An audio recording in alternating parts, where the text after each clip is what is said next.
This is the Good Neighbor Podcast, the place where local businesses and neighbors come together. Here's your host, Sean Preston. Welcome, everybody, to today's episode of the Good Neighbor Podcast. Today, we have a lovely neighbor on with us. Her name is Kenesha Lewis from Kenesha Creative. What's going on, hon? Hey, I really liked your intro. That was fun. I'm like, this feels really official. It's always funny to see that reaction. I had a couple of those today where, we're just kind of shooting the shit right at the start till we're ready to kind of go. And then we go and it's like, hey, now it's all business, right? Yes, I like it. Very cool. Okay, so we met a little while ago, about a year ago. Yeah. And lots has changed in your world. We had a brief conversation, but for our listeners who don't know you and your business, why don't we dive straight into it? Why don't you tell us a little bit about your business?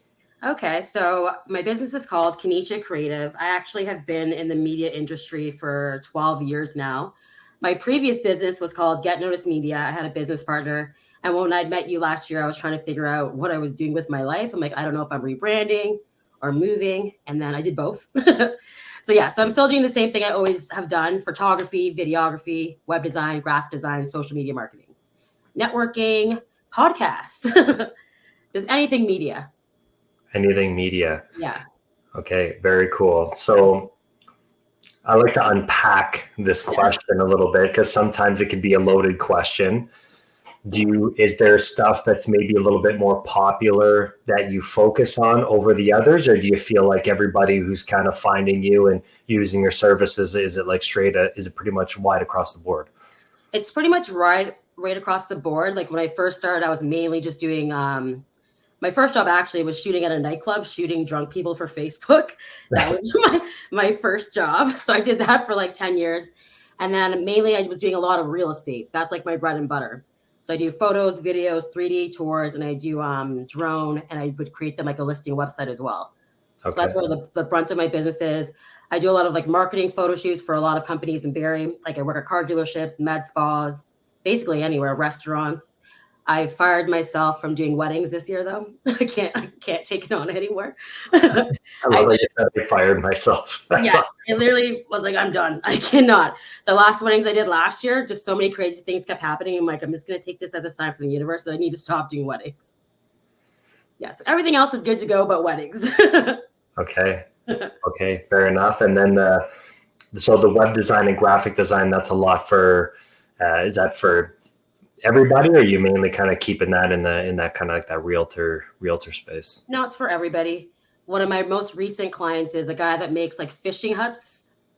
And so I'm doing a website and some branding for him. And that's the first time I've ever done any client like that. So that's going to be exciting. He just sent me a bunch of pictures of him with a bunch of fish, like huge ones. I got like 100 photos. He's like, you can put these on my website. I'm like, we're going to do a photo shoot. Like I'm going to come out there. Keep that guy's information. I want to know where he fishes. Okay. I will. I got all of his details. Okay. Very interesting. So a wide array of things. And then on the social media component to it, basically helping clients with their day-to-day content, or how's that work? So one of my newest clients for social media is a Irish pub downtown called McFinn's. So I run their Facebook, their Instagram, Twitter. I do all the photos. I do basically all the content, everything. I kind of just randomly show up once or twice a week and shoot a bunch of stuff. I shoot their entertainment on the weekend, all their food photos, basically everything. The owner doesn't even have the passwords for it. He just looks at his stuff online. Like, did you watch your business today? We're doing this. That's awesome. So I make him monitor in case I put something up wrong. So we're good like that. Yeah. Very cool. Yeah. And he's also he's like, don't put any photos of me, though. No photos of me. Camera shy, eh? Yeah. So I had Jeff. I talked to him. I talked to him 9 times a day, but I had a couple conversations with him today. He's like, so what's going on later?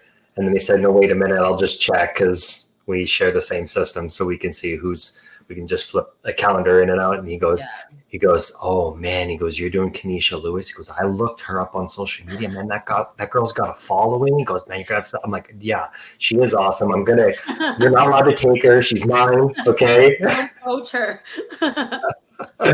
It's a funny thing. The people don't, get a glimpse of it until you mention it. But yeah, sometimes we'll fight over guests and who's coming on the show and stuff like that. It's really funny. Just watch us banter, a couple of schoolgirls, right? That's hilarious.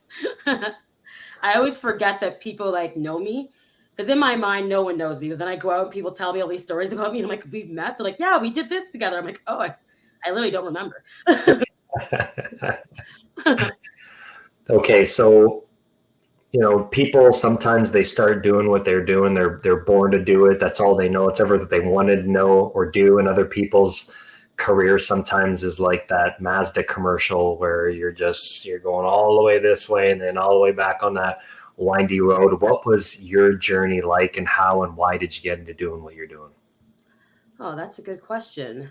So basically, after high school, I was working for my uncle's packaging company. I was just doing like administrative work. And then I think a year or two had passed, and my mom basically told me, like, you have to go to college. You don't have a choice. Pick something. So then I decided to take advertising and marketing because I like to buy stuff. And I'm like, I could probably convince people to buy stuff. That's the only reason why I took it. So I did that for 2 years, graduated. I got a job after at a place called Direct Buy doing marketing. I was there, I think, for like maybe a year. And then my dad had passed away, like out of nowhere. And then I broke up with my boyfriend, quit my job. And then I was like, what am I doing with my life? Like, I got to figure out like what actually makes me happy. And then I realized like I've always been taking pictures my whole life. I was always being creative. So I just got a camera and I just started doing it. And I've been doing it ever since then.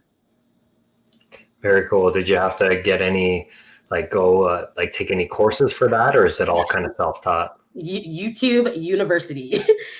I literally got a camera and I just figured out like what the 3 buttons did. And then I just knew what to do. Like I didn't really have to try. I just figured it out really quickly.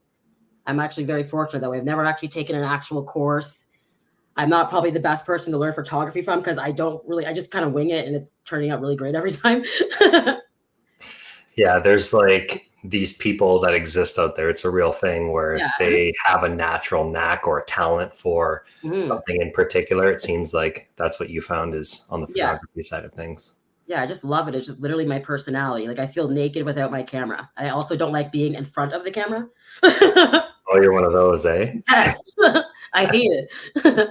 I just changed my profile picture on Facebook after like 7 years because I had no new pictures. Right. Yeah. Right. So one day, if you ever decide, or if you ever get married, you're going to have to suck it up for like a whole day. Get married? I don't think so.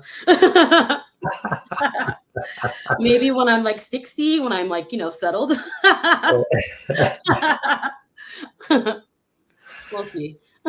Very good. Okay. So in your world, you do a couple of different things, right? Yeah. You've got the social media side, you've got the website design, a graphic design side, you've got the photography side. So this might be a bit of a loaded question. You can kind of hone in on one or the other. I'll let you pick, but there's always myths and misconceptions in anybody's industry. We like to ask that question on the show because it'll normally bring to light something that somebody was maybe thinking of that they probably shouldn't think of, that would be a barrier to entry for somebody to use you or your product or service, or just shed some light on something that is completely not true. And so what would be like a myth or a misconception that you hear a lot from clients when you're out there doing what you do best? A myth or misconception? I find like, because obviously everyone has like a cell phone and stuff nowadays, right? So a lot of people think that they're a photographer because of their cell phone. So sometimes people don't want to pay the rates that I have because they figure they can do it on their cell phone. So I do let them do it on their cell phone. And then they end up having to hire me anyways. So I go through that process a lot. Yeah, I had a photographer on earlier today. That was her myth and misconception, is that people just think that they can do it, not really fully understanding what is involved into what people, have to do, because they're professionals. They do this for a living. Yeah, it's a lot of work. Just like when I first started doing photography, I always loved like the shooting part. It's the after work that's way more work. And like that's where I struggle because I don't want to be sitting on my computer, but that's where the magic happens. So I have to do it. So once they realize like the process, they actually respect it more. But usually people are like, oh, I can just take it with my cell phone. I'm like, well, have fun with your cell phone photography. I'll see you when you need me.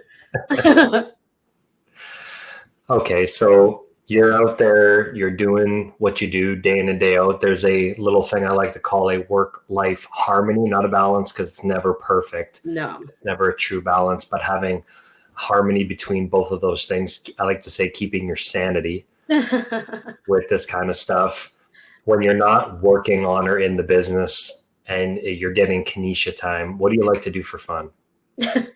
That's funny. I'm going out sightseeing and I'm still taking photos. It doesn't end. I don't think there's a day that goes by in my life that I'm not taking multiple photos of something, whether it's my nails, my food, my shoes, like anything. Every single day. It does not stop.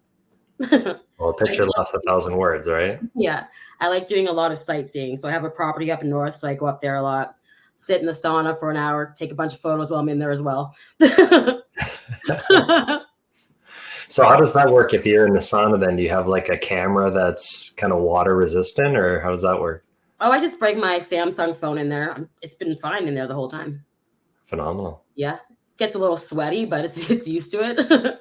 Whereabouts up north do you head? And Bracebridge. In Bracebridge. Yeah. It's not too far from here. No, my ex-business partner and I, we bought 10 acres up there because we were going to do a glamping business that we're still sorting out and working out together. I was just up there a few days ago.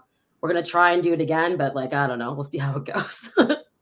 Yeah, glamping is it's a thing. Like I like all kinds of camping, right? I like the backpack stuff where you're going in with just on your back. I like having the car somewhat accessible, and I don't mind having the car right there. You can cook different food, better food in my opinion, versus having to just bring in what you're bringing in, and the beer's definitely more accessible. That's not a bad thing. Yeah, for sure. But glamping is really, really cool. I've never gone into the full tent thing, the full setup, but it's definitely on my bucket list. Yeah, so I like more glamping. I'm not much of a camper because I'm a little bit bougie. So we have a container home up there that's hooked up to hydro. We have an Airstream, and I was looking to get, I went to the Cottage Life show in Toronto on Sunday. I was looking at some other containers there and like might get one of these cool like bohemian tents. I got to do some more research. But I'm hoping to get that stuff rented out this spring if all goes well with my ex-business partner. I'm laughing, so I'm trying to be positive about it. Well, hopefully it goes well. It's definitely a really cool idea. And I would imagine that dealing with the clientele when it comes to glamping, you're dealing with nothing but happy people, because who's not happy when they're going to go glamping? You know what I mean? Exactly. It's so beautiful up there. Like every time I go around there, I see like owls and deers and like swans, like things you don't usually see around here. So it's like really magical and really relaxing. Very cool. Well, when you get it set up, maybe I'll be your first guinea pig. Yes, that'd be awesome. Okay, so sometimes in life we can't really control what happens.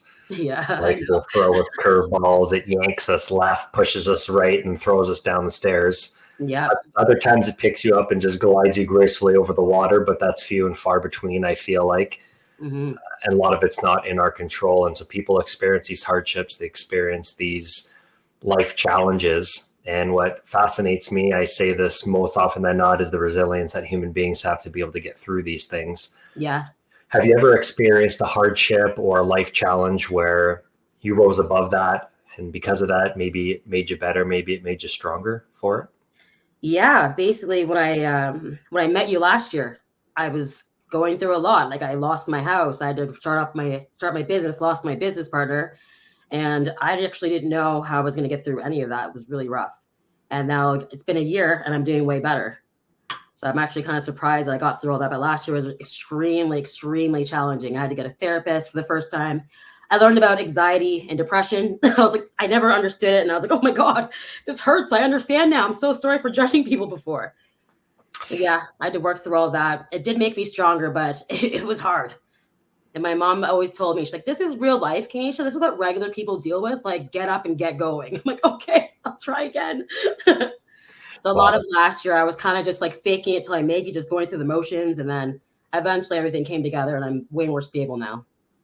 Yeah, it's definitely, I never really knew what anxiety was. I think the first time I ever experienced it, I had a bunch of people over to my house for the weekend. I'm a big entertaining guy. Like, I like to entertain people, cook food and all that fun stuff. And so I had them over, and there was a lot of people. I think there was like 8 or 10 people. We were together for like the whole weekend. Like the second everybody got off work at 4:00, all the way till 1:00 on Sunday type of thing. When the last couple of people left, and the second that everybody left, I was pacing around my house uncontrollably. I couldn't, I don't know why I was feeling this way. I was like hyperventilating a little bit.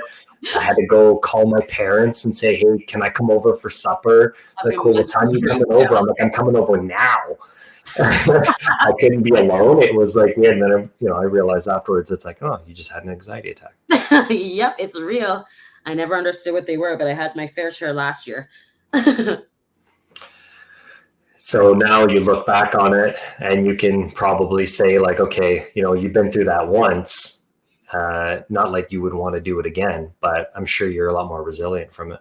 Yeah, definitely. What doesn't kill you makes you stronger, right? And I think back on my whole 10, 11 years with my business partner, we always had challenges every single year, but I always had him to fall back on. So last year was the first time where I was fully alone. Right. And having to do it all by myself, and I was able to push through. So now I know at the worst case scenario, I have myself to depend on. That's a good thing for a small and medium-sized business, right? Yeah. Not a lot of people from the outside ever really think about that kind of stuff, but these are real things with real conversations with real people. Yeah. Yep, I'm a one-woman show. It's a lot. I call my mom every single day when anything goes wrong. Like, my nail polish chipped. I'm having a breakdown. Answer the phone. Answer the phone right now. Or I'll call her when I'm editing because I just need someone to talk to for 3 hours. I need mental support. You brought me here. You can deal with me. Your mom sounds like your rock for sure. Yeah, she definitely is. I probably drive her insane, but I don't care. Well, she, as there's that changing of the guard, right? And so I'm sure one day that change of the guard will happen, and then it'll be your turn, and then she'll stick it to you pretty good, I'm sure. I hope not. Oh, it's coming, girl. Oh, God. Don't kid yourself, man. Don't kid yourself. It's coming. So what's one thing that you wish that people knew about your business? That it's just me. I feel like a lot of people think I have this huge team, and I do not. I am trying to, I actually just partnered up with another company called Creatify. He specializes in web design, graphic design, and print. So he's helping me with that fishing hut business for their website. So I'm going to get him to help me. And what was the rest of the question? What don't people know about me and my business? What did you what's one thing that you wish that our listeners knew about your business? I don't know. I think I have everything I put online. There's nothing that they wouldn't really know other than, it's just really me by myself. I don't have to outsource anything except for this new guy that's helping me with website, just so I can bring in more clients, because I'm really good at getting new clients, but it's hard for me to finish all the work if it's just me. So I'm just trying to figure all that out this year. Yeah. So videographers out there, message me. There you go. There's one. But I think important for people to know. I mean, there's two things you could say about that. Number one is people should have some patience. Yes, a lot of people do not have patience. In the past, I used to be a big people pleaser, and I used to deliver stuff right away, and I'd lose sleep. And now I realize there's really no point. You're gonna get the photos, and they always get the photos. So everyone's a lot more patient now with me, because I do a better job when I am not rushed, and I don't like to work from a place of anxiety from clients. Yeah, totally. A lot of clients like to put anxiety on me, and I'm like, why? This is unnecessary. What are you doing this for? Do you want the photos to look pretty, or do you want me to do it sloppy and fast because I'm stressed out? Yeah, and there's a process that comes along with that. So people need to have some patience when it comes to that, and you got to be able to do it at your own pace if you want that quality that they expect to be able to come back. So the creative process is very important. So I always find when I'm not being rushed and I get to do it at my own pace, it always turns out a lot better. So if anybody was curious and interested in wanting to reach out to you to maybe learn more or to use your services, what would be the best way that people could reach out to you? Oh, you can go on my Instagram, Kenesha Creative, and just send me a DM there. I've literally gotten all my business my whole life through Facebook or Instagram. I've never done any extra marketing nothing like that. I don't have my phone number online because I used to have my phone number online, and that was not that smart because I was getting a lot of weird calls. So I just stick to just DMs through social media. Okay. Yeah. I'm on LinkedIn, Facebook, TikTok, Instagram. So thank you very much for coming on the show and doing this. That was very fun, very interesting to see how you've pivoted your business into what you're doing now. Really happy that you had the resiliency and that you're doing well. It seems like right now. So thank you so much for doing this. And you too with your new podcast. Thank you very much. Appreciate it. You're welcome. Thank you for listening to the Good Neighbor Podcast Midhurst. To nominate your favorite local businesses to be featured on the show, go to gnpmidhurst.com. That's gnpmidhurst.com or call 705-413-3775.